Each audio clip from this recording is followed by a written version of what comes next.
Welcome to episode 18 of the We'll Bring the Popcorn Entertainment Podcast. I'm Brad, this is Josh, and on today's episode we're talking about X-Men 97 episode 8, and this is the first part of the three-part finale, and then we will be reviewing the film The Fall Guy. Looking forward to that as well. But we did want to start off with the news, unfortunately, that just broke right as we were getting ready to start recording, but Bernard Hill, an actor known for most famously probably playing King Theoden in Lord of the Rings. He was also the captain on the Titanic, has unfortunately passed away at the age of 79, so our condolences and thoughts with his family. I know King Theoden was one of the most important characters in that film, and it's a film that, you and I both hold, very dearly to ours, like a film series. The Lord of the Rings are among our favorites of all time, but, just awful news coming out this morning right before we started recording. Yeah, I hated seeing that this morning. He was just in here last year at Cincy Comic Expo, and I mean, his role in Lord of the Rings was so important and so well acted because he had, he was under that spell and had to act a certain way, and then he gets released and he's acting another way, and he's got a good little evolution in that film, and so important, so great. But yeah, we are so saddened to hear about his passing. Absolutely. Heading into our regular news stories now, we have Jeff Bridges is returning for Tron Ares. So it's been 42 years since the original Tron. Unbelievable. But what surprised me the most, because I know it's been a few years, it's been 14 years since Tron Legacy. I know it's been a couple, but I wasn't remembering it 14 years ago. It just goes to show how the passage of time lately has been just... I know it seems like there's like a 5 to 6 year period around, the last 5 or 6 years or so that it just feels like time is all like looped together, and you're like, this actually happened that long ago. I remember going to see Tron Legacy in the theater and being excited for it when it came out. Obviously, I wasn't alive when the original Tron came out, but like Tron Legacy was a big deal when it came out, and it's 14 years now. That's insane. And now Jeff Bridges has announced that he's coming back, and we're getting another Tron film.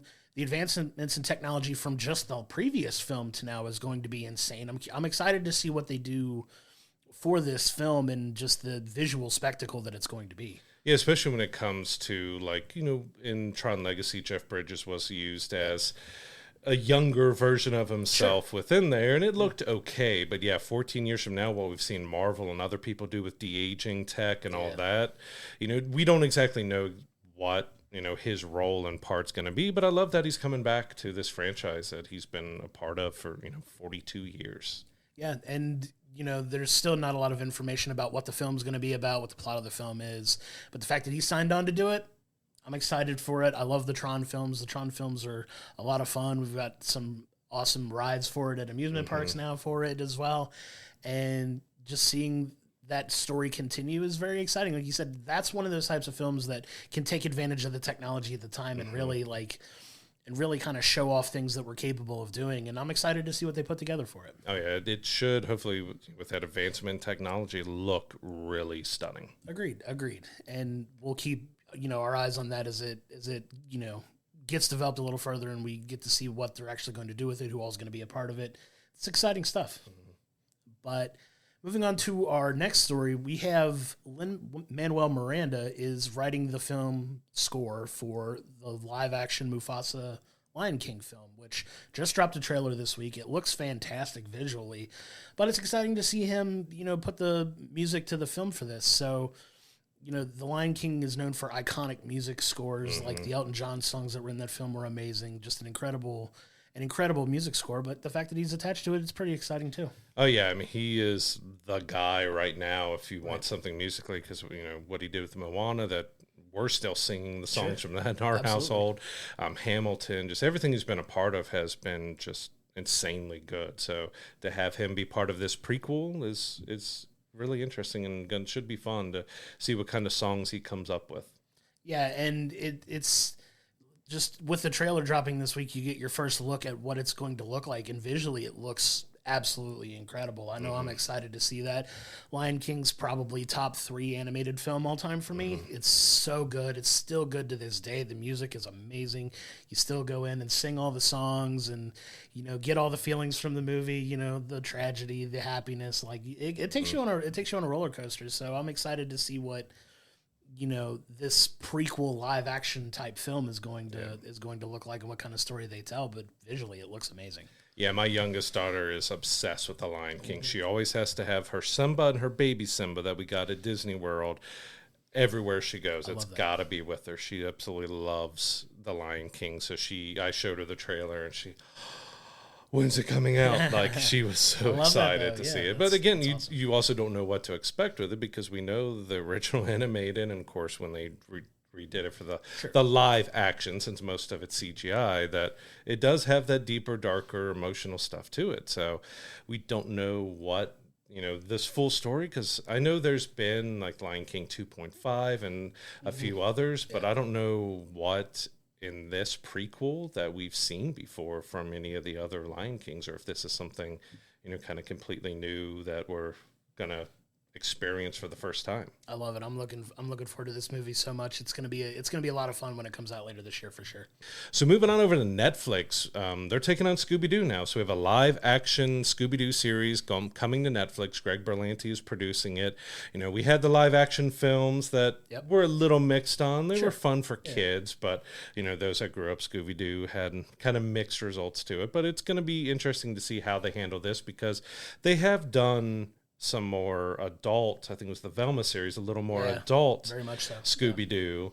So we don't know if this is going to be aimed at kids, at adult. I would think it would have to be aimed at kids. Yeah, and I'm excited that they're putting it into a TV series. I've always felt Scooby-Doo works better as like an episodic TV series, because, you know, we all grew up with the Scooby-Doo cartoons and how great they were, and, you know, such classic stories that they told. They're a lot of fun. They're cheesy. They're a good time. You know, I still like to, you know, when I'm gaming with my friends, like when I do something shady in a game, I'll be like, I would have gotten away with it too if it hadn't been for you meddling kids or whatever. But, you know, and it's part of the lexicon of, you know, pop culture. Scooby-Doo is as popular as it is. I do think it works better in an episodic TV format. And I'm curious to see what Netflix does with it, because it live action, when you're dealing with like a talking dog, it's very, very hit or miss, and it misses a lot more than it hits. So I'm definitely cautious. I want to say cautiously optimistic when it comes to the show, because, like you said, we hold those cartoons as dearly as we do, but it doesn't always make a good live action transition. And so I'm curious to see what it's going to look like. I'm definitely going to check it out at the very least. But like I said, I do feel like it does work a little bit better in that TV format. Oh, yeah, I agree. And this is one that's the same kind of like Tron. Sure. That it's going to benefit from the technological advancements of CGI and mocap and everything else to be able to do. Because you said, there's not been very many talking animals past like Rocket in, you know, Guardians of the Galaxy that have really looked that great and done that well, especially because Scooby-Doo is so animated in his reactions and things that happen. So hopefully the passage of time from the movies to now this live action series has given them enough to be able to do a proper CGI Scooby-Doo. Yeah, and that's definitely something to keep an eye on as it moves forward. But that's exciting news, because, you know, we both love that show, and it's going to be a lot of fun, I hope, and we'll see how it holds up practically. Yep. So moving on to like what I think is a pretty interesting bit of news. Kingdom of the Planet of the Apes, which, spoiler alert, we are going to see, it comes out this week and we're going to review it next week. But when it comes out on the home release for the film, it's going to feature a version of the film that I don't think we've ever seen before. And the actors that do the CGI motion capture for the apes, you're going to see that version of the film without the CGI. So you're going to see them in their full mocap suits, doing the acting, running through, doing the scenes and everything like that. It's a really interesting version of a film that they're going to put out. Like, it's something we haven't seen before, but I'm very excited to see, you know, what that's going to look like. Because, like you said, we're going to see the film, but just to have that frame of reference when we go see the home version too, I'm excited for that. Yeah, I'm excited to see this, because I love behind the scenes stuff and the advancements and things that they're doing with motion capture. These actors are giving the full performances and everything that are being translated for video games, for movies, TV shows, and to be able to put the CGI over and let them see, because, you know, famously from Lord of the Rings and everything else with Andy Serkis, who's not involved with this version of the Kingdom of the Planet of the Apes, you know, he kind of helped kicked off the reboot of the Apes. He is like the king of mocap. Absolutely. And hasn't got the recognition he really deserves when it comes to awards or acting, talking about actors in that way. So to actually see what the actors go through and do to get these performances for the apes is going to be really fascinating. Yeah, I'm excited to see it, like I said, because it's not something you're used to. We're all used to seeing the finished product. We don't get to see everything that goes into making these films look the way they do and feel the way they do. And it's going to feel like a nice homage to the people who do put in that hard work to do these type of motion capture acting, and it's going to be really cool to see it. I know we're going to talk about The Fall Guy, which in its way it's its own, ode to stuntmen and things like that. But I love that we're getting these types of things to help maybe shed some light on a lot of these other people that do so much work to put these films together, and just to kind of, highlight their, talents and show off their abilities and pay homage to that. Like I'm looking forward to that, because it's something we haven't gotten a lot of, but it feels like, people are starting to get their flowers a little bit, and I'm very much excited for that. Absolutely. And for them to announce it before the film's even out is kind of intriguing, because you think that would be something maybe they would announce right before it comes out on home video or something, but before the movie even comes out, like, hey, we're going to release this mocap version. Like, okay, I'll be there for it. Put it in theaters too. I'll go watch it. Absolutely.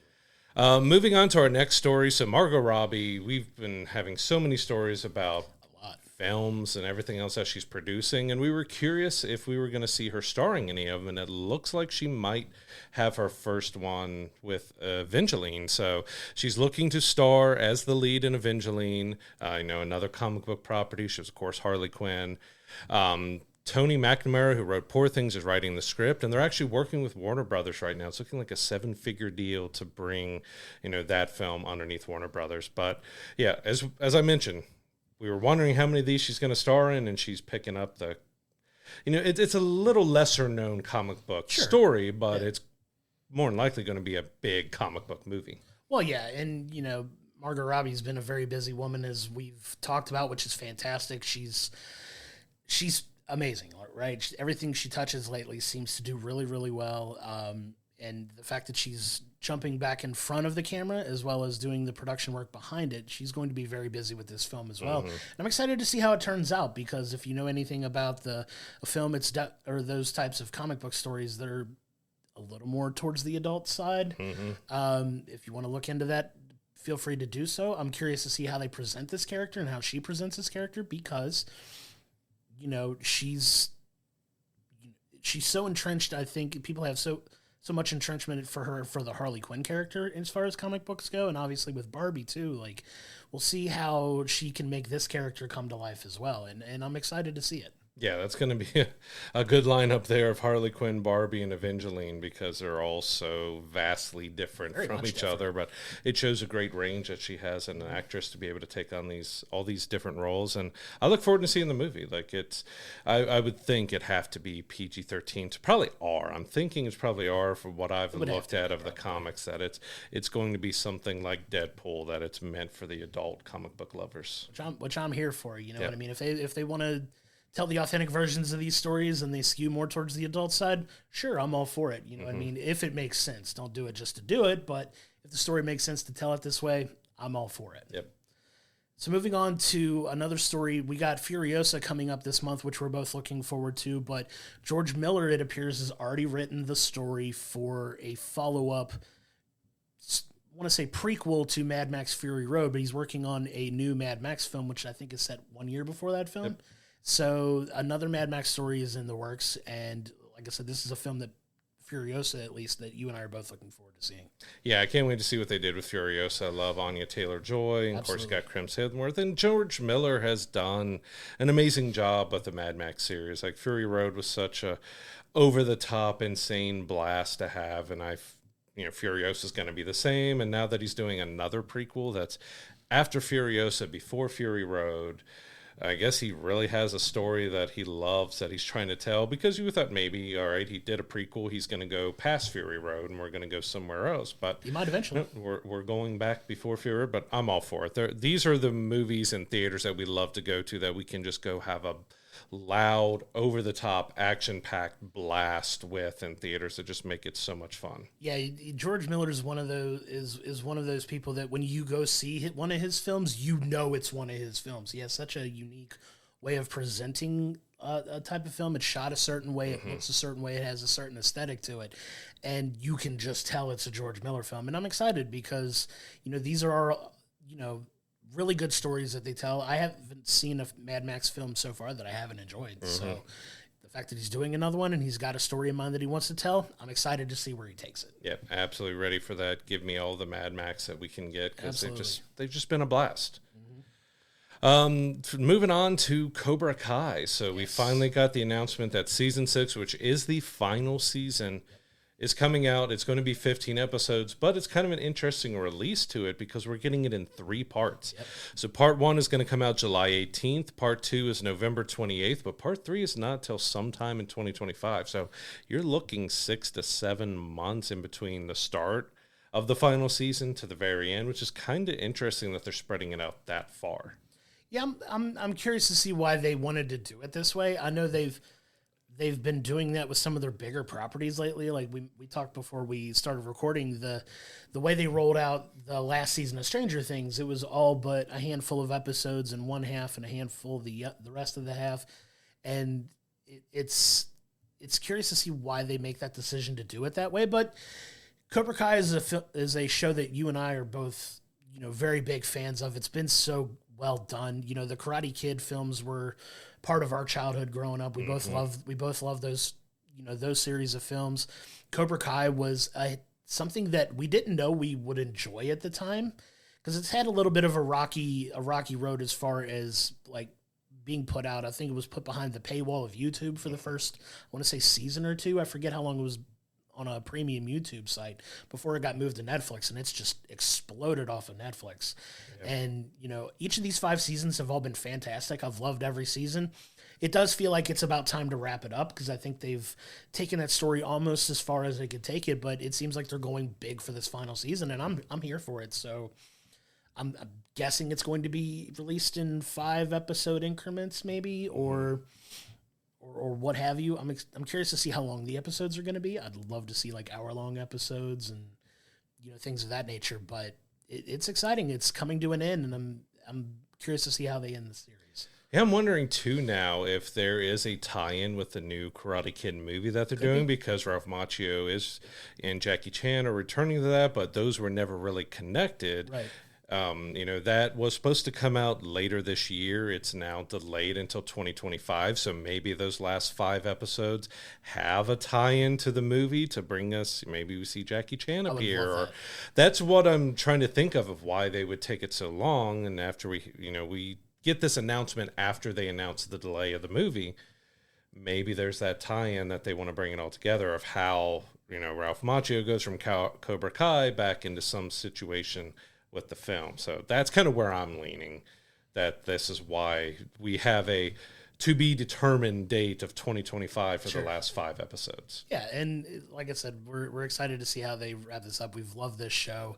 It's been so good. It's been a surprise hit to everybody that this show has been as popular as it was, because when I remember the discourse around the show when it first came out, I was like, do we really need a Karate Kid series? But it wound up being so good and so well written that it's blown up into this incredibly popular series that we've grown to love, and we're going to send it on a what sounds to be a nice farewell over 15 episodes. So I'm excited for it. Yeah, because we've talked about a lot on here about older franchises, movies, shows, everything being brought back and doing new versions. When it came out, we had similar thoughts, like why, after all this time, do we need more? Because as mentioned, the Will Smith, Jaden Smith, Jackie Chan movie kind of rebooted a little bit, and then we came back to the Karate Kid that we grew up with. Was it needed? Was it going to work out? But it has just enough nostalgia charm that get our generation who grew up on it loving it, because you got all the throwbacks and everything. But I think it ended up expanding enough to get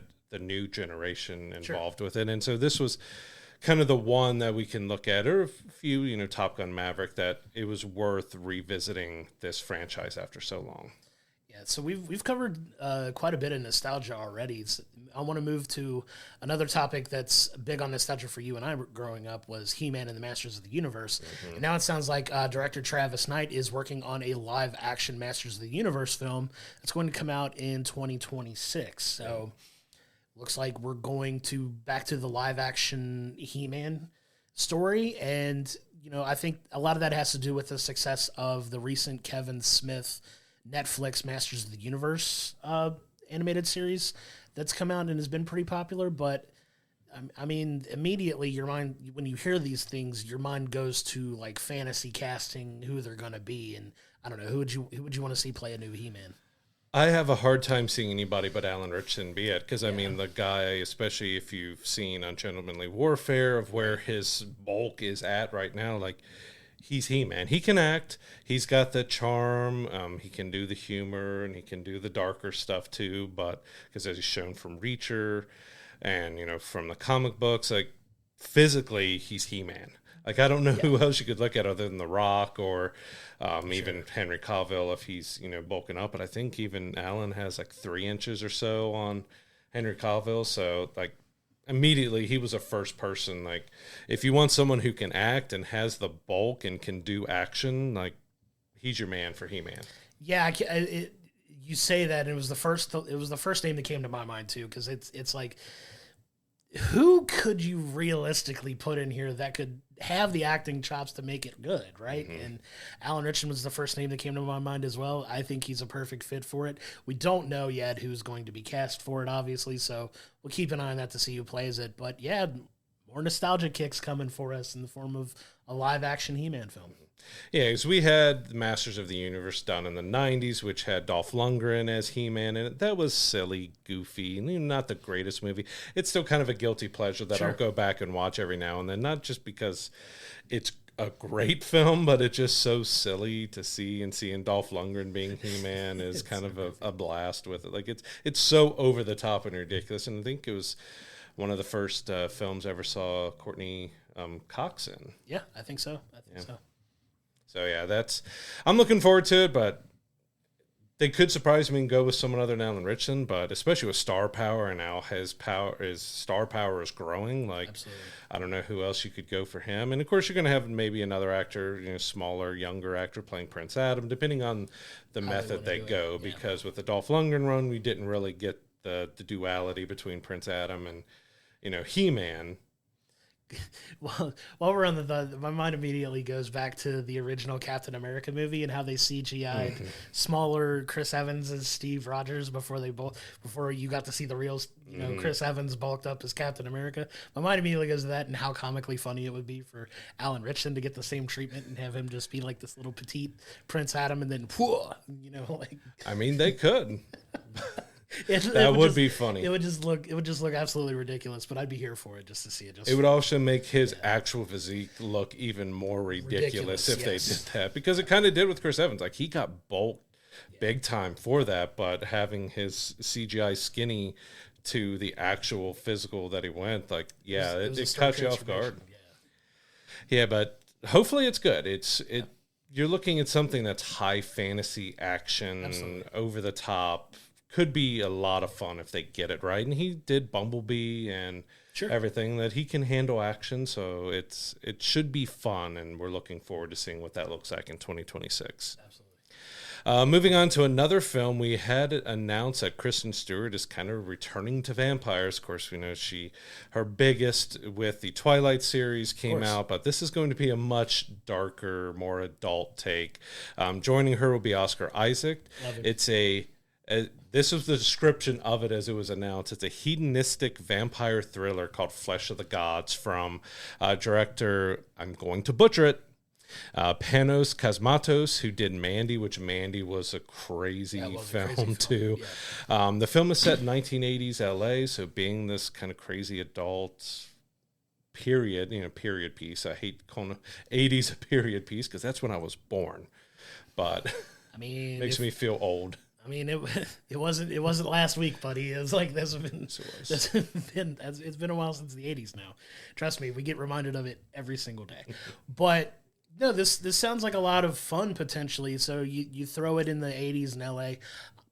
you throw in vampires, if it's going to be an adult take, you have to assume things like drugs and violence are going to play a part in it. I absolutely love Oscar Isaac. He's one of my favorite actors right now. And, you know, Kristen Stewart going back to vampires is a big deal, right? Because like you said, she, you know, blew up internationally playing Bella Swan in the Twilight films. So the fact that she's going and doing a different take on vampires, I'd be curious to see how she's grown as an actress, because she really has. She's done some really fantastic films over the last few years, and her taking, you know, going back to, if you want to call it her roots a little bit as a vampire character, like, I'm excited to see what she does with it. Yeah, and we have kind of an explosion of vampire-related things coming out. Like Interview with the Vampire has been redone as a series. We had the Nicolas Cage vampire movie that was over the top. Renfield was so just gory, crazy, over the top. We've talked about it several times with Ryan Coogler and Michael B. Jordan. They're doing their period vampire piece, which I believe I've heard the code name for it is grilled cheese. I love that. I love that so much. But we've got a lot of vampire stuff coming out. Oh, I almost forgot Nosferatu, which I'm really looking forward to, is going to be later this year. So yeah, we've got a lot of vampire stuff coming, but it's kind of been, we might get one or two here and there, but this seems like a big resurgence of vampire and monster stuff. We've got Godzilla doing so well, and, you know, Universal's opening a monster land in the theme park and stuff. So we've got kind of a resurgence of the monsters coming back. I love it, because those are such classic stories from, you know, our youth. Like growing up, vampire stories have been, you know, it seems like we cycle through like different monsters that are in for the times, right? So vampires were it for a long time, and then zombies became a thing for a long time, which they still kind of are, but now it's looking like we're circling back to vampires again and getting some new stories. It's a lot of fun. So I'm here for all the monster stories, you know what I mean? We love horror films just as much as we love any other genre, and those classic monster films are ones that we definitely hold very dearly. I love watching, you know, Halloween time, going back and watching a lot of the old classic, even black and white monster films that are so good and so well done and still hold up. You know, obviously visual effects wise, maybe not as much, but the stories are great. So I'm very much looking forward to this film when it comes out, for sure. Absolutely. Like, all of these sound like they have great potential to do something different from one another and be really good vampire tales. Absolutely. Looking forward to that when it comes out. So moving on to a story that I'm pretty excited about, a film that's been announced now. Paul Rudd and Nick Jonas are joining up in a film called Power Ballad. It's being directed by John Carney, who's probably most famous for the film Sing Street. That's probably their most famous film. But the premise of the story is a wedding singer and a rock star, and there's a song that you know kind of comes between them, and they kind of fight over it. So part of me is kind of hoping that the roles get reversed in this film, and you get Nick Jonas as the wedding singer and Paul Rudd as the professional musician, because it would just be morbid humor for me. Would get a lot of enjoyment from seeing Nick Jonas as a wedding singer and Paul Rudd being taken seriously. You had me at Paul Rudd. Like, absolutely. I will take, speaking of vampires, a guy hasn't aged in 300 years. A literal vampire. Yes. I'll watch anything that he does, and of course, doing a comedic film like this, I do hope they do this, which maybe we'll get an Adam Sandler wedding singer cameo or something pop up, and it would be fun. But this sounds like great fun. You know, he's played something with music before. With when I heard this, "I Love You, Man" and "Slap of the Bass" popped in my head immediately. Like, I just love and adore Paul Rudd, and I can't wait. This is just going to be hysterical and so much fun to watch. Yeah, we don't have like a release date or anything for it, but it's Paul Rudd. It's sign me up. You know what I mean? All you need to know is Paul Rudd. Paul Rudd's in it. Go see it. That's pretty easy. But the premise of the film seems to be pretty cool. I mean, I'm assuming it's probably going to be the way we actually are going to get it. And Paul Rudd's a wedding singer, and Nick Jonas is the professional musician, which not really a stretch for him, obviously. But it sounds like it could be a good comedy like type film that's gonna you know very much make me laugh, because I love music to begin with, and that just the premise of that just sounds like a lot of fun. Yeah, the premise plus Paul Rudd, and I was hooked as soon as I read that story. Like, yep, I'm there. Yep. We're seeing it. Sign me up. So we touched on this on a previous episode here, which is a really interesting story that Sony and investment group Apollo Global have put in a $26 billion all-cash bid for Paramount. Now, things have been weird with Paramount. Like, they just had their investor call, which it was 9 minutes long. They apparently ousted their CEO. He stepped down. He was gone. A new, I think, trio stepped in his place that's going to be running it. They did a brief talk, again, 9 minutes, and then played the Mission Impossible theme song so they wouldn't have loudly, like very loudly, so they wouldn't have to answer any questions, and just ended it. Like, so weird. I'm guessing a lot of stuff that we just haven't heard about or known with Paramount is going rough, but I mean, $26 billion cash for Paramount from Sony. And that's insane because Paramount's a big time studio, right? But they've not been without, like you've mentioned, they've not been without their troubles lately. Like, there's been a lot of rumblings that somebody is working to acquire them, right? There's been talks of a possible merge with NBC Universal. There's been a talk of... Well, NBC Universal's been going after Warner Brothers, I believe. As well, yeah. But there has been rumblings for both because, you know, a lot of these companies are trying to acquire as many assets as they can. And, you know, Paramount's been one of those that's been no stranger to, you know, wanting to sell off the rights. But the fact that Sony's willing to put in such a big bid, all cash for it, that's not an insignificant offer because you got to think that's one they're going to be strongly considering, which I wonder what the ramifications of that are going to be, because that's a pretty powerful duo, because Sony's a big time player now. And the fact that they're willing to throw around money like that for a property like that is very interesting to see what, you know, the future of that's going to look like if it winds up going through. And you have to see if it goes through and makes it through all the legal processes, because these are two monumental studios combining together, kind of like when Disney got Fox. That was a monumental merger. And we'll have to see how this plays out. But and we talked about it before, like, we're getting the big studios are kind of getting whittled down to just a few. Like, they're still active in there, but underneath the umbrella of another one. Like, yeah, with everything we've seen and heard about the troubles with Paramount and with their CEO and all that stuff, it sounds like they're probably not going to be turning this down.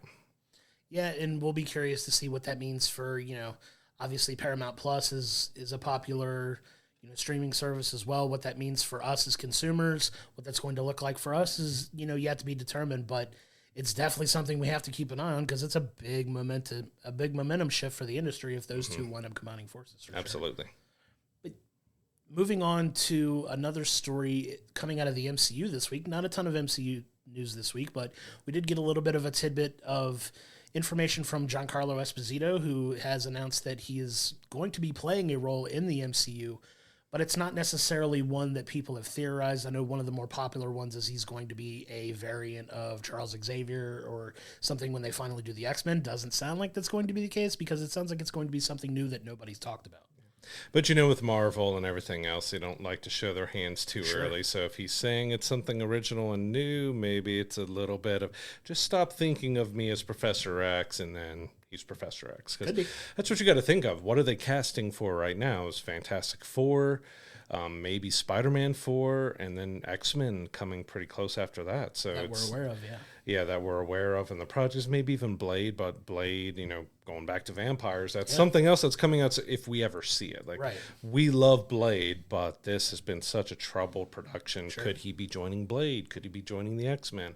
Joining the Fantastic Four? So there's a lot of places he could be going in the MCU right now.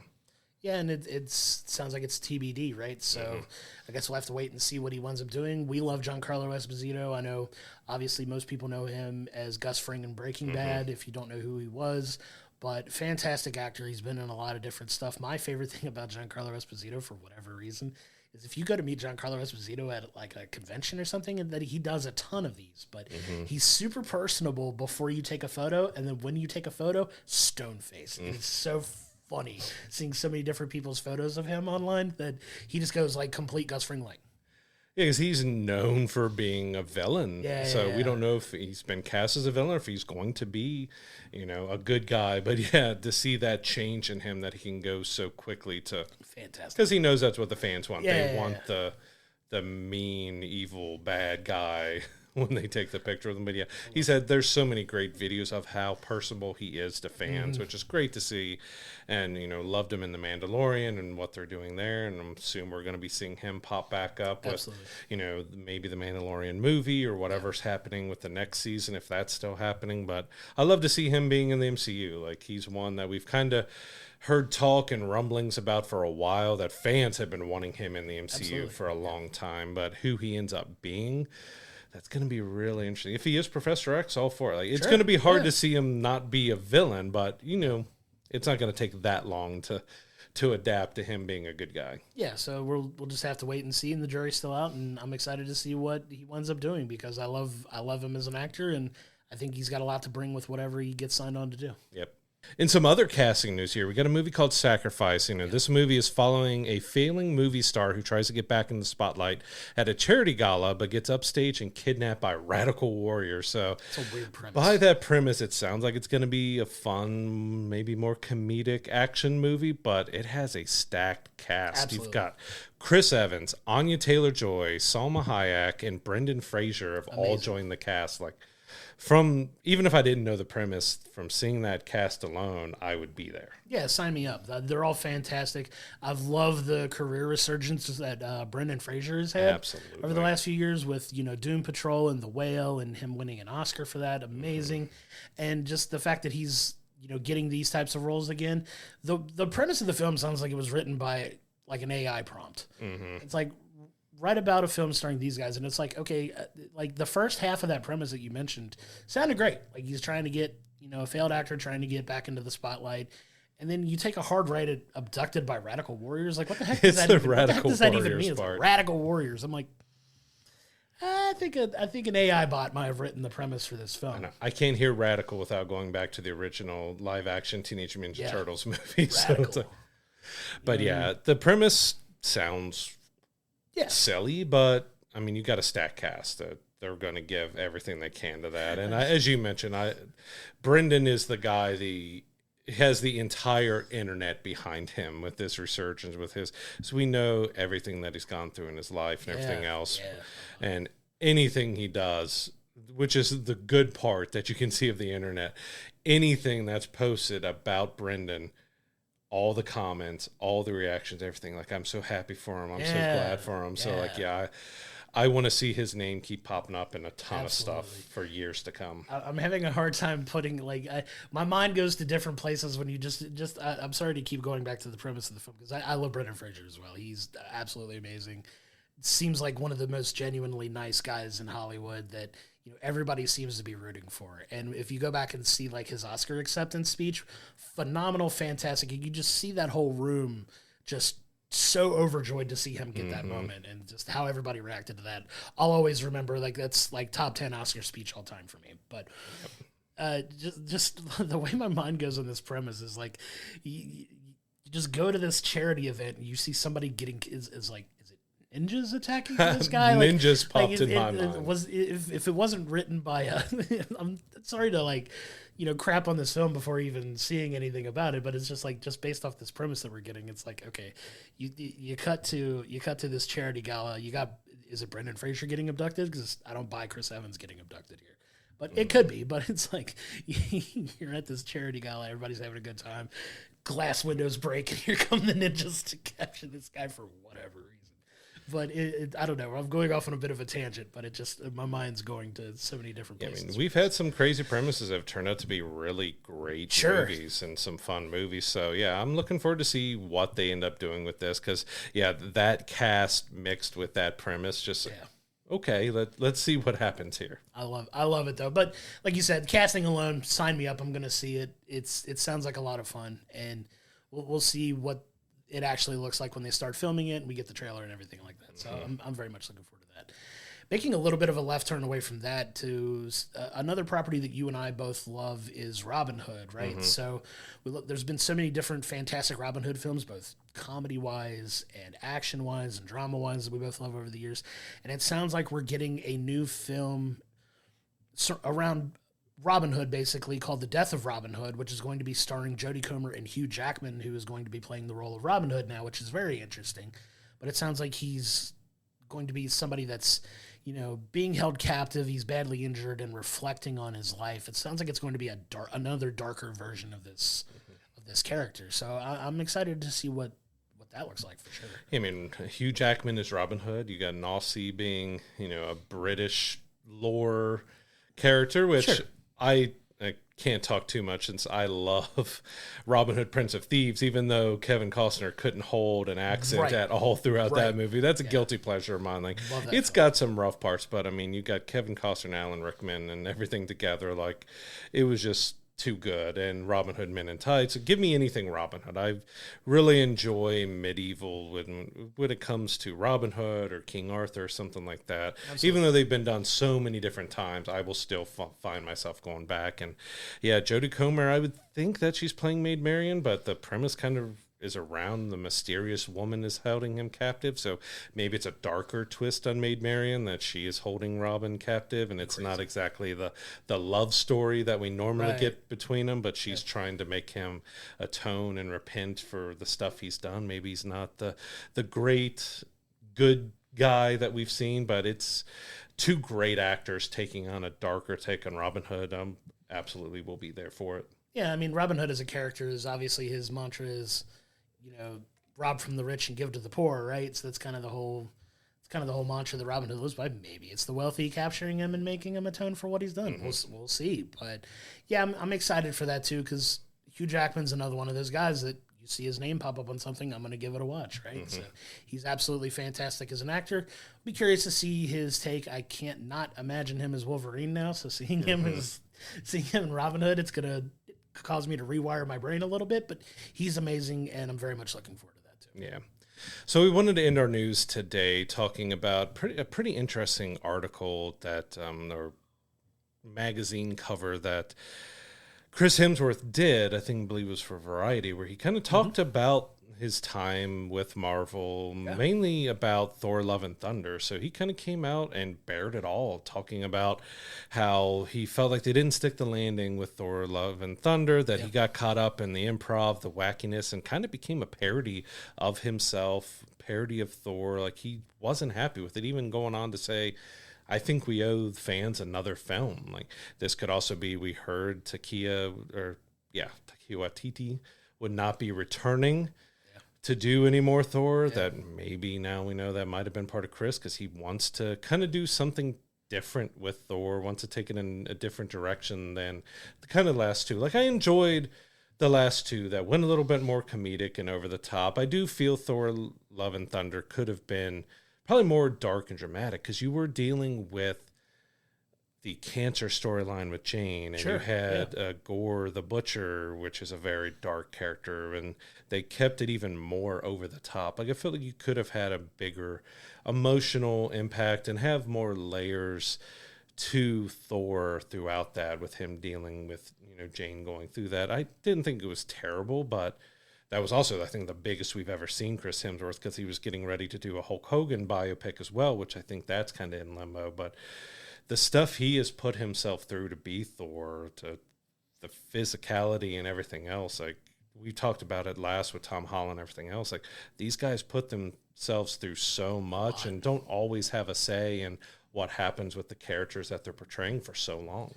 Yeah, and I appreciate the honesty that he gives in this article, because it's fascinating, right? Because you don't really get too much of a peek behind the curtain about how actors feel about the roles that they're in, especially ones that they've done multiple times and done multiple movies on. Like, a lot of times you just hear, hey, as long as the story's good, I'll keep coming back. But like, you see the weight that he held with this film and the toll that it took on him, because like you said, the first two Thor films were good, but they were considered some of the weaker parts of the MCU in that iteration of it. And the storytelling, I know Thor: The Dark World is widely considered one of the worst Marvel films, and Love and Thunder kind of went that same direction as far as like fan reception to the film. Like, it's a funny movie, but I think when they pivoted and they struck gold with Ragnarok, because Ragnarok is a fantastic film. Like, it reignited his love to play Thor again, because he was almost done back then playing Thor. And the fact that Ragnarok was so good and kind of breathed a little bit more life into that character for him, that he was willing to do Love and Thunder as well. And the fact that he didn't seem to have the best of experiences in making that, and it didn't, hit the way he wanted it to, I can totally understand, because like you said, it gets a lot of criticism, and a lot of it justly so, for trying too hard. Like, it came across as trying too hard to be funny and recapturing that lightning in the bottle that was Ragnarok, and how successful that was. But yeah, you have him talk about just the care that he puts into this role and how much it means to him. And it really comes across when you see him, in these films. But Thor has been one of those characters, like, I know you and I have talked about this, that he seems to have gone through like some of the most ups and down ebb and flows as a character of any character we've seen in the MCU. Like, he seems to be the most, I don't want to say emotionally complex, but he's covered a wide variety of things in the 4 films that he's done. And, the fact that he wants to maybe put a final stamp on it for himself and give everybody one last Thor film that, could be an encapsulation of how he really wants to present this character is quite fascinating, because, like you said, we don't get this look too often in how actors feel about these roles. Like, if it goes well, they're happy. If it doesn't go well, they make up a ton of excuses. But he seems to have really owned it and felt it and processed it. And it's very emotionally mature of him to do that and to, come out and say those things, because not a lot of people do that. And I commend him completely for doing it. But yeah, as you mentioned with the roller coaster, not only with the kind of the emotional through it, he's been the most messed with, like, when it comes to Thor, like, because of the relationship with Loki, but also with Jane and where he fits in with the Avengers and everything. And even Chris talked about with the Avengers, he kind of felt replaceable among them, that, he's here in the suit and the muscles and everything else, and he's seeing everybody else with great dialogue and funny scenes or big action or something else, and he just feels like, I'm here. And that, he really felt replaceable, like a security guard for the other actors in the Avengers, instead of like being guy. And I kind of get, Thor is a very kind of like Hulk. Like, a lot of people feel like Hulk wasn't handled that well after kind of starting with Infinity War and moving on, because you kind of limited him. You didn't have him.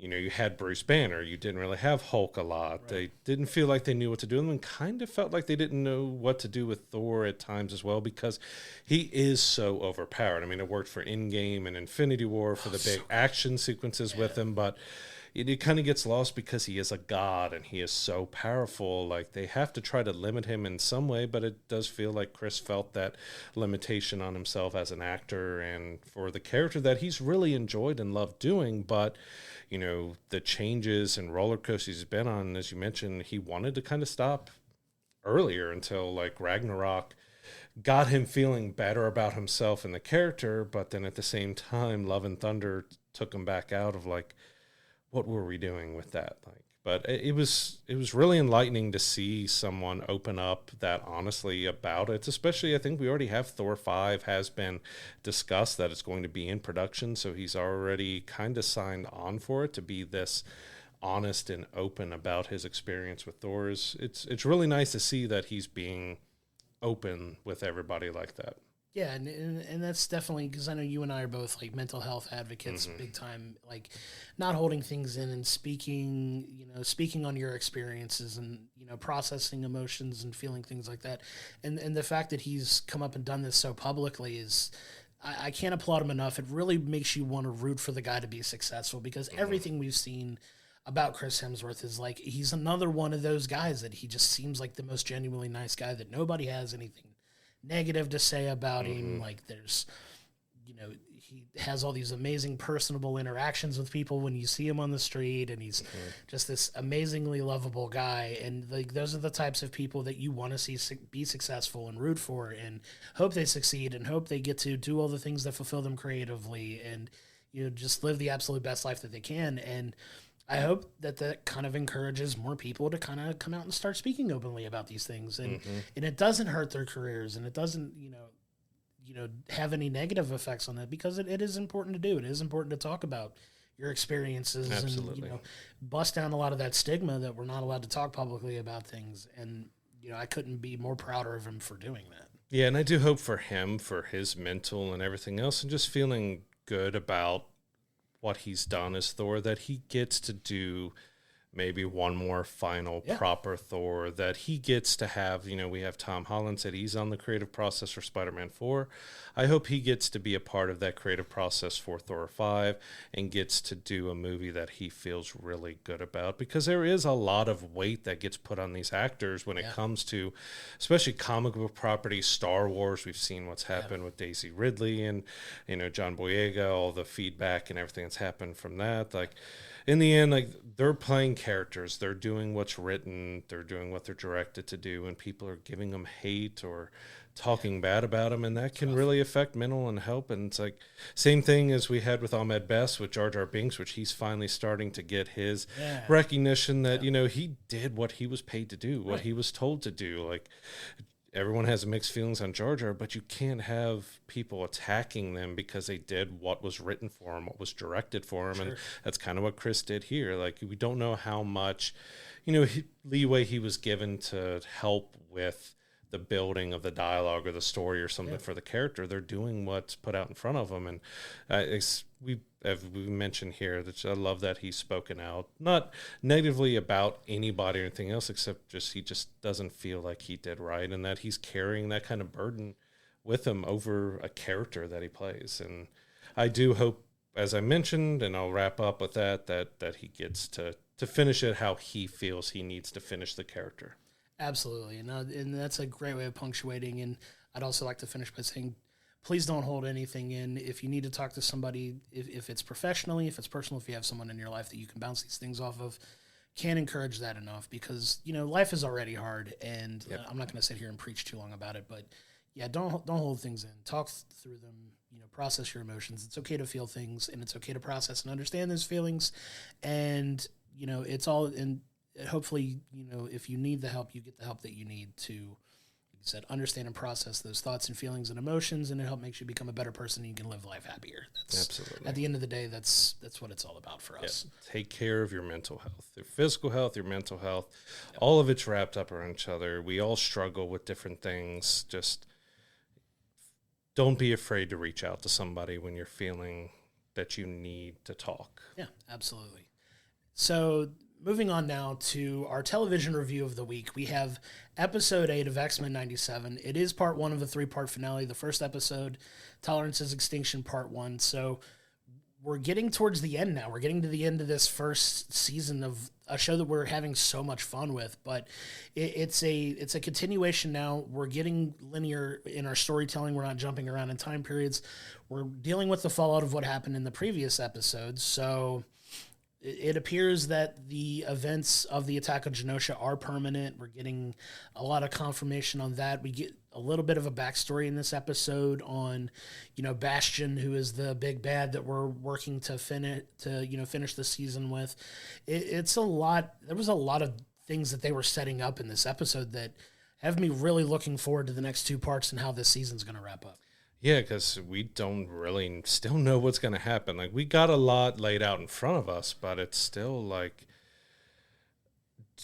what is going to happen here? Because, Cable laid out that Bastion did all this stuff, and there may be absolute points in time that can't be changed, that, Cable has gone back, which he didn't give a number, but he was just like, I've tried so many different times and I've been pulled out every single time. Like, that might be something that has to happen, which could mean Gambit and the others are permadead, but that normally doesn't last in comic books, that someone dies, but there could be another way they come back. But we got that revelation, and then that, they're like, well, so do we have a Days of Future Past kind of thing where the future is destroyed? But Cable's kind of like, well, he actually created a utopia where there's peace and everything else, but it comes at mutants' demise. Like, they're basically being slaves and working and following all these new type of rebuilt humans who have this sentinel virus in them that can, they're kind of cyborgs. They're part human, but they can be activated with sentinel and mutant powers, kind of, because it kind of seems it's a mix of both, of like mutant powers or sentinel powers, because they got blasts that they can do from their hands and rocket from their feet like sentinels can, but they're humans. And it builds us up like, kind of what are we trying to, they're trying to prevent the mutants from being wiped out, but it's, the cyborg sentinels seem like a very tough enemy to be going against. Yeah, and it's very harrowing because in the episode you see humans being activated, right? So you see that come to life, and this is further along than we originally thought that it was. Like you saw the first instance of it with the doctor in the last episode that gets activated and becomes like Sentinel-like, but you see just how far that's actually spread to humanity because you see a lot of different humans being activated and starting to attack the X-Men at this point, and you get some amazing action sequences throughout it that come without it. I know you and I talked.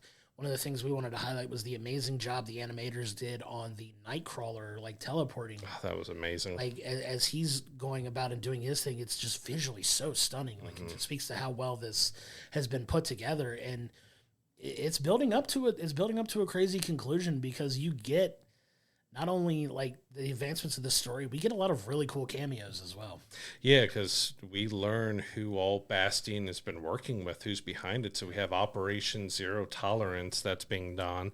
And we kind of, in his lair, we're seeing that he has Magneto chained up. And we learn that Doom and Baron Zemo and they're all a part of it. But we also learn that Dr. Cooper, that we've seen pop up a lot through here, to talk to Magneto about, giving up, coming with us, all that. She's been a part of this Operation Zero Tolerance, although she admits she didn't know anything about Genosha and she was having second thoughts and she didn't feel great about what's happening. She was all a part of this, and then ends up coming to the point where she frees Magneto from being captured. And, this happens during the release and activation of the cyborg sentinels that are overpowering the X-Men. Like they're struggling and not able to take on this force. And we did get some humor throughout because we have Cable and Jean Grey and Cyclops and the Blackbird and everything. And Jean's like, this is like the third one in a week or something. They're not going to be happy about it. And so they have to evacuate and they jump in a Porsche. And Cable's like, you have a Porsche? You can just get a smirk from Cyclops. And you see, you got some humor at that. And then like Jubilee is at a mall with Sunspot and they're shopping, and the Sentinel androids attack them, and she has a great line that's, I'm totally done with malls, as she's running away. So if you know the original animated series, the very first episode, Night of the Sentinels, is her being attacked by Sentinels at a mall. And it's a fun callback to that as well. It's so good. But one of my favorite cameos in the episode is the 90s Spider-Man as well. So you get an appearance from the 90s Spider-Man, the animated series Spider-Man, which, if you know anything that's come out about it since the episode is aired, the actor that's done the voice for that original Spider-Man says he'd be open to doing a Spider-Man 98, which, sign me up. I will take that as well, because that's another one of our favorite animated series growing up, was that iconic Spider-Man series. So you get that one as well. That was so much fun. I loved his line in that post real quick because he was like, I haven't talked with Marvel. I don't know anything about it. I would absolutely do it and love to come back.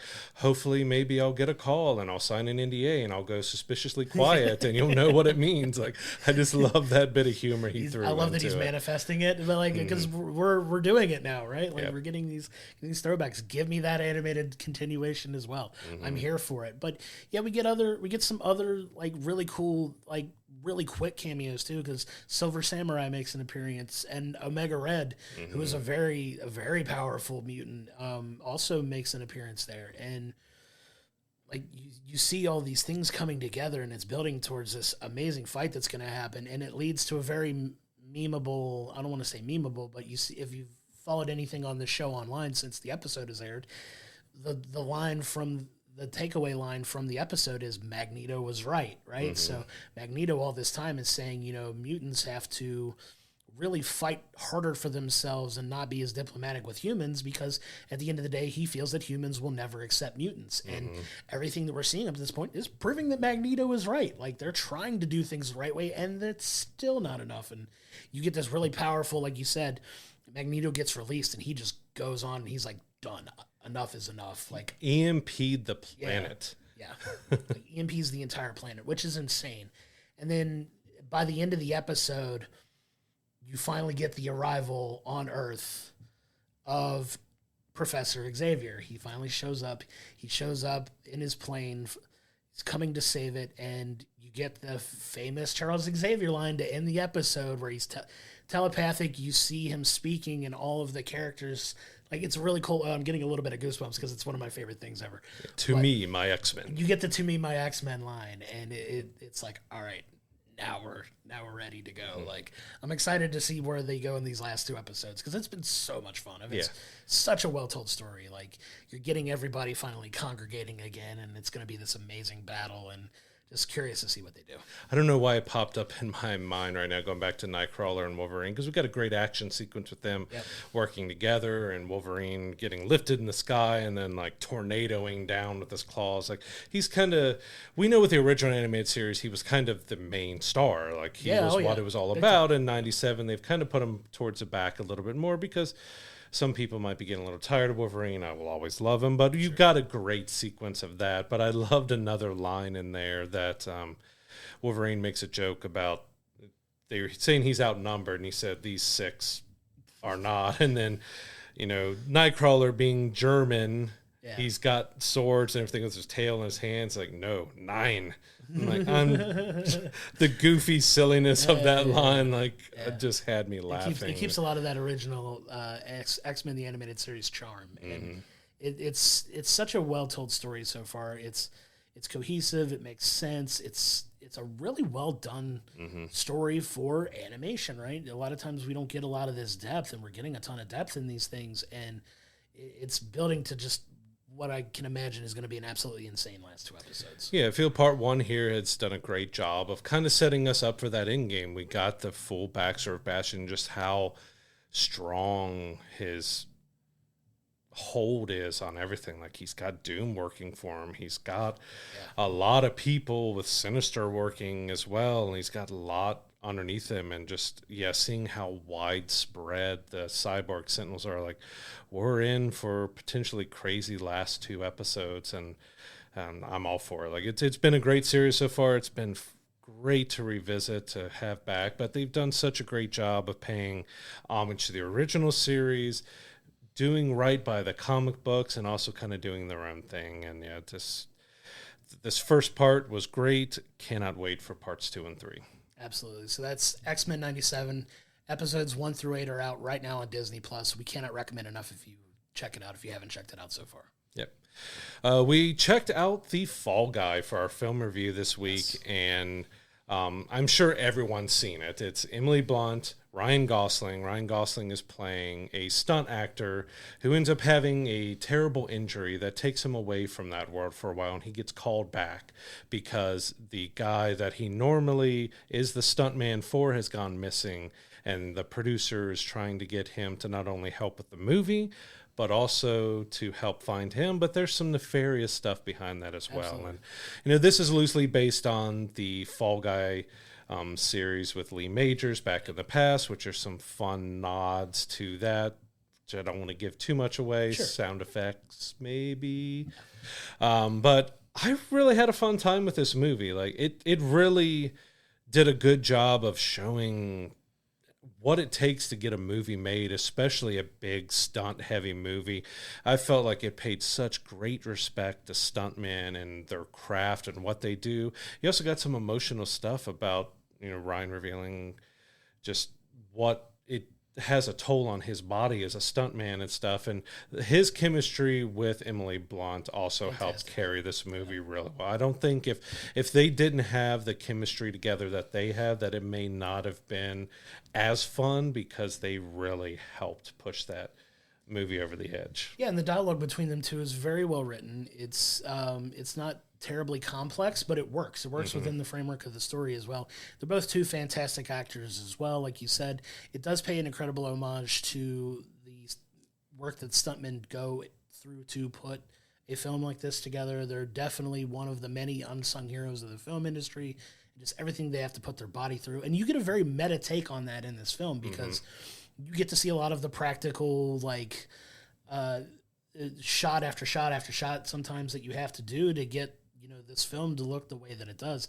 There's a very funny sequence where a little bit of a backstory at the beginning of the film. You find out that, you know, Ryan Gosling's character and Emily Blunt's character are, kind of dating, sleeping together, seeing each other, and the injury that he goes through kind of pulls him away. And he talks about like some of the struggles that he goes through after the injury and how he more or less kind of like wallows in his own self-pity in a while and loses contact with her. And the premise of the film is that he gets pulled back in to shoot this movie that she's ultimately directing because it's her dream film. The people that are trying to pull him back in know that he would jump at anything to help her. There's a little funny play on that as well before he goes back, but it really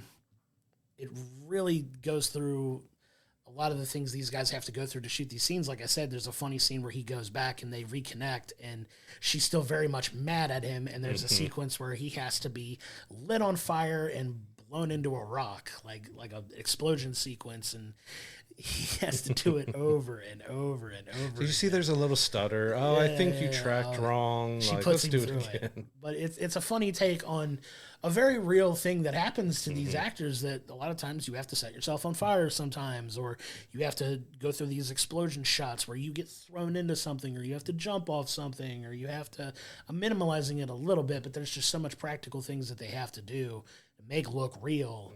And a lot of cases are very much real that they have to do, and like jumping through broken glass windows and all these other, incredible things that they have to do to make these shots look as good as they do. And I think they do a very good way of telling it in an entertaining story that, there's humor, there's drama, there's suspense, like you say, but it very much does pay respect to these people. And I love that. Yeah, because it's very much over the top, because they're trying to break that fourth wall and show you a movie being made. So you've got a movie showing a movie being made in the behind the scenes, which I would almost feel like that had to be difficult to do, that they're filming this movie about a movie being filmed and you're showing the behind the scenes of the action sequences.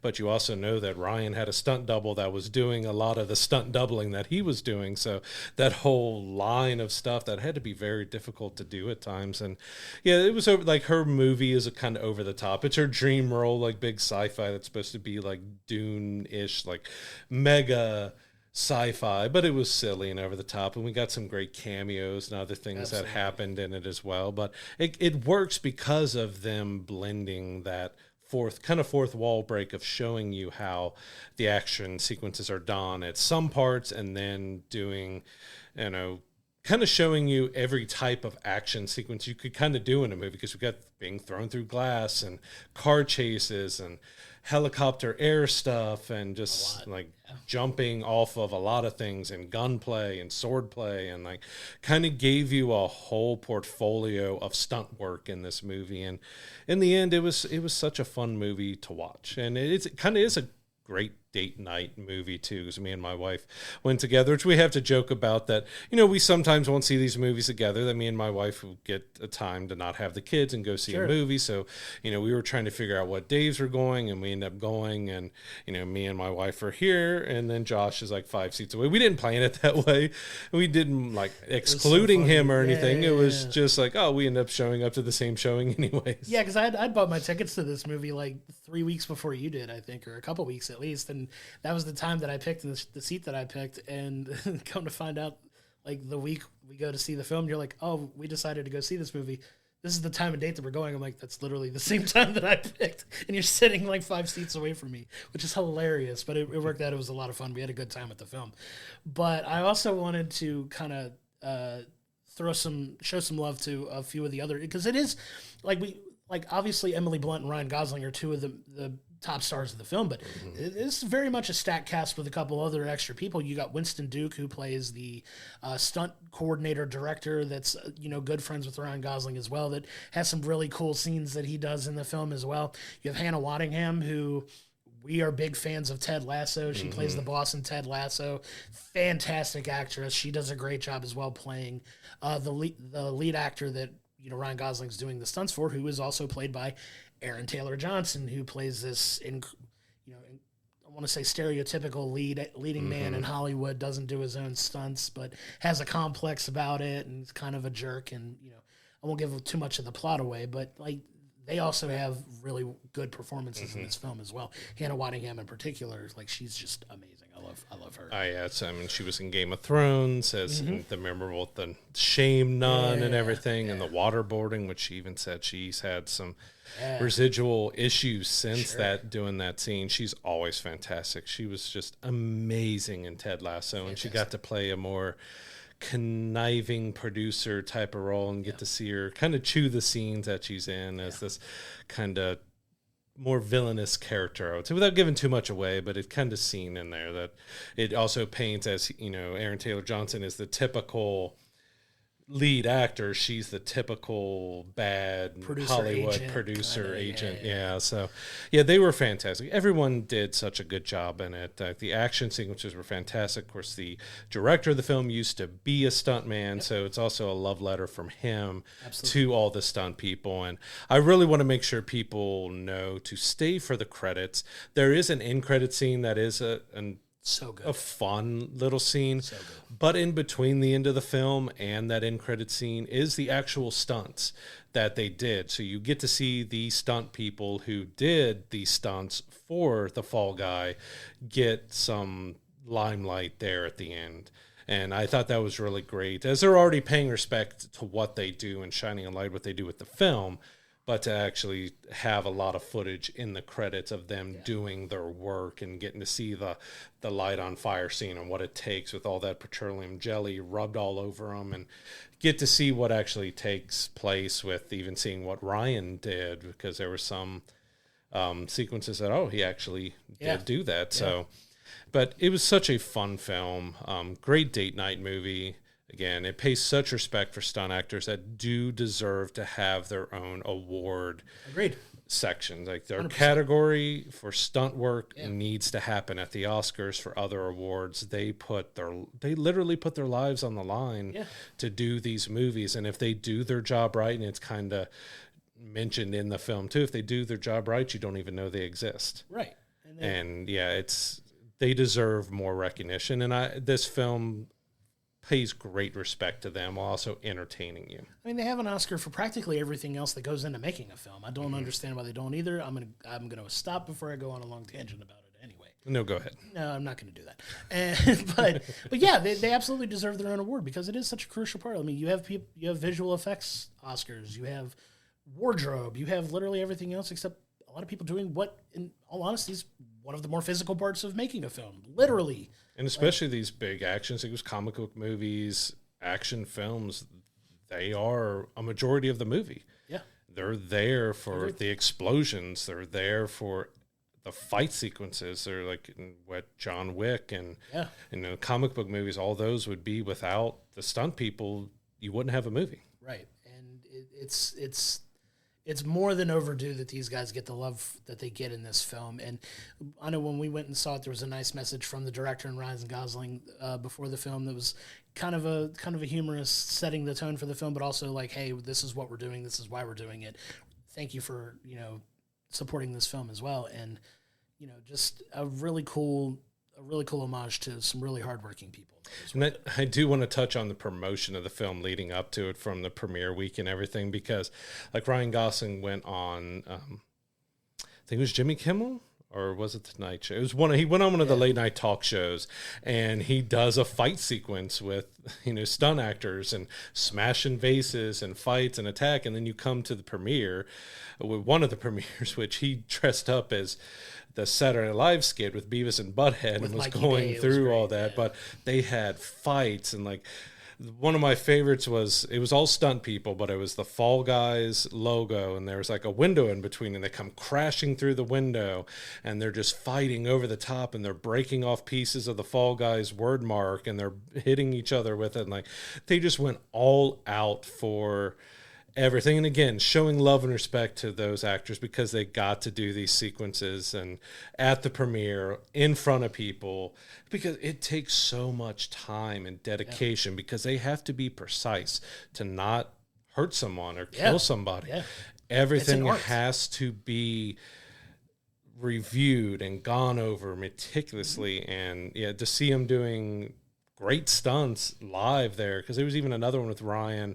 I think he was giving the thumbs up with two guys beside him, and they get pulled through the wall and everything, and they come back out and do the big thumbs up. Like I love what they're doing to make the stunt actors, the pyrotechnics, everybody behind all of this stunt work, making them feel seen. I just wanted to make sure I included all that extra work they did for the promotion of the film with stunt work, and having the stunt actors out at the premiere doing work there was just fantastic. It's absolutely art, and it deserves to be celebrated. And it gets, in our opinion, a proper celebration for those people that do this type of work on these films. So Fall Guy is in theaters right now. We cannot recommend it enough for you to go and see it. So you may have noticed throughout this episode here, we have some goods on our table. So I'm going to go out and admit, my wife has a business called Nikki Foxx Creations, so she does everything from sublimation, doing rhinestones on tumblers. She does, sublimation on shirts and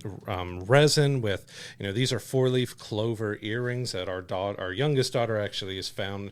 She has the most luck. Like, I don't know if I ever found a 4-leaf clover anywhere at any time, and she goes out in our yard and finds like 15 one night. I'm like, how did you find them all? Yeah. So my wife's turned them into resin stuff that she, actually shares the profits with our daughter, so she can have some money to put away from her help of, finding these 4-leaf clovers. But, we wanted to give a shout out. If you want any handcrafted goods, she can do customizations to this and the colors and anything else. She does amazing work. I'm very proud of everything that she's been doing with this.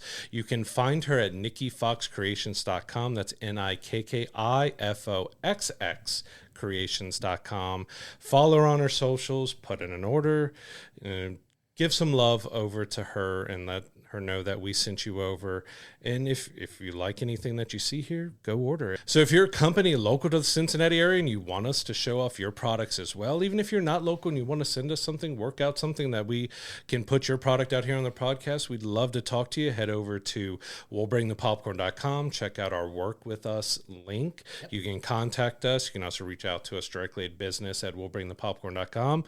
We can talk and see what we can do to help you out with your items as well here on the podcast, because we, this is something small that we do that we love to do. We're, consider small business that we love doing. We love supporting other small businesses like Nikki Foxx Creations and helping other companies and people, individuals, groups get their product or message or whatever else out, because we kind of all need that in this world and how things are going, especially how businesses and other things were devastated by COVID shutdowns and everything else. Everyone needs a hand every now and then, and we'd love to help with your products and services. Absolutely. We'd love to work with you. So reach out, please.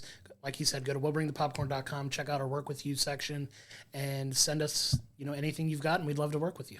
So coming up this week in theaters, we have Kingdom of the Planet of the Apes, which we're really looking forward to seeing. Absolutely. On streaming side, we have Mother of the Bride on Netflix on May 9th. On demand, we have quite a few properties coming out, which we weren't able to see Abigail in theaters, and we're already looking to see that at home on demand purchase on May 7th. So I'm really looking forward to checking that out, but it's kind of surprising how quickly it's kind of moving out. It looked like a smaller film, and we were, the Fall Guy kind of kicked off our summer blockbuster season now. So some of these smaller films are going to have a smaller time window for their theatrical releases.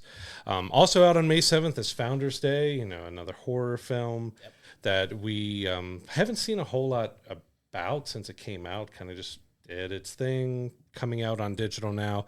But also a movie we really enjoyed that we just reviewed a couple weeks ago is The Ministry of Ungentlemanly Warfare. That'll be out on digital on May 10th. We do highly recommend checking that film out if you want a crazy, fun, over-the-top action movie. It's well worth checking out. Henry Cavill, Alan Ritchson, all of them were just so much fun in that movie. Absolutely. Go check it out in our archives. So over on the TV side, we have Dark Matter coming out on Apple TV Plus this week, May 8th for that. Yep. That's a sci-fi series. Again, Apple TV Plus has been killing shows lately, so that's another one that I'm really looking forward to checking out. And then over on Sci-Fi, we have Reginald the Vampire Season 2 is also starting on May 8th, which, that's a fun vampire series as well. As we talked about vampires having a resurgence. We have another series that's doing vampires here, so you can check out Season 2 starting on May 8th. So that'll do it for another episode of We'll Bring the Popcorn. We can't thank you enough for all your support so far in our journey into this podcasting thing. We're having a good time with it. Coming up on our next episode, we will be reviewing episode 9 of X-Men 97. We're getting close to the end. This will be the second part of the 3-part finale. Very much looking forward to that. We'll also have a review of Kingdom of the Planet of the Apes. It's a film we're both very much looking forward to as well to review. That is a longer film. I've already looked at it. It's 2.5 hours. I hope you're ready to take a nap afterwards, because that's gonna wear us out for sure. But it's definitely one we're looking forward to. We're not that old, Josh. Come on. I'm ready to take a nap now. But anyway, please go to willbringthepopcorn.com. Check out all of our social media information there. It's a one-stop shop for anything you want. Get in touch with us. Do your business. Do your thing. We got merch. Once again, congratulations to Logan for winning our merch giveaway. We hope you enjoy your products as soon as you get them. And order one as well. I mean, you see Brad modeling the shirt here. We're really happy with how the shirt's turned out, by the way. So if you'd like to get your hands on that, you can get the link to our merch there. Please don't forget to also join us on Discord as well. We'd love to meet you and talk to you about all the films we're seeing, things you're enjoying. We love that interaction as well, and all the interaction we get on our social media posts and our YouTube videos and everything like that. Yep. We cannot thank you enough. So until next time, I am Josh, he is Brad, and we will see you next week.